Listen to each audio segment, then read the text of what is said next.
I'm Juliette Sarli. In this week's edition of IG Macro Intelligence, we take a look at ASX-listed companies with exposure to China, given the thawing of trade relations.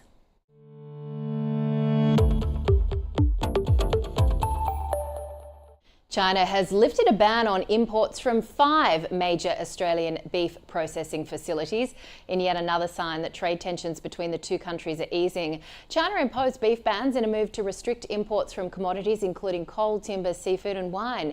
These restrictions came after the Australian government back in 2020 called for an independent investigation into the origin of COVID-19.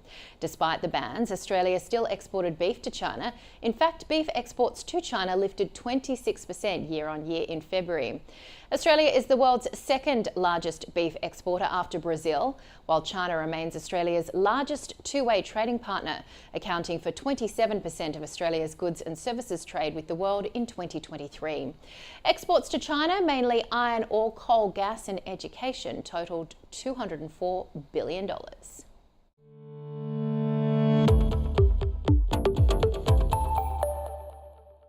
Well, while Beijing has lifted most of the barriers it imposed on Australian goods, including wine back in March, a number of trade imposts remain in place. Chinese Premier Li Keqiang is visiting Australia later this month with trade on the agenda, including the government's crackdown on international student numbers. Chinese students make up the bulk of international students coming to Australia, with education Australia's 4th largest export industry. The government is working on a framework for the international education sector, which will put soft caps on student numbers in a bid to take pressure off the housing market.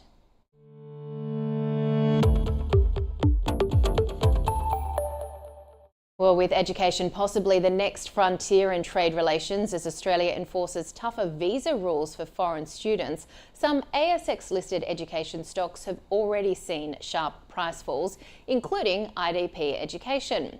Analysts at UBS flag caution around potential share price depreciation for IDP due to uncertainty around policy changes and the related earnings impact. Analysts at Jefferies recently lowered their price target on IDP Education to $15.80 from $16. On a brighter note, as trade barriers are lifted, some ASX stocks stand to benefit, including Australian agricultural company, which has seen its share price appreciate in the wake of the beef announcement on the 20th of May. Bell Potter retained its buy rating on the stock. It has a price target of $2. Well, wine was the poster child for trade tensions with China until tariffs were dropped after more than 3 years. UBS says the company's expansion in China is seen as a positive for the long-term outlook. Morgan Stanley says Penfolds volumes and pricing should be supported by the removal of Chinese tariffs. It has a price target of $14.50 on Treasury Wine Estates and an overweight rating on the stock. And that is your IG Macro Intelligence for this week. We'll see you next week.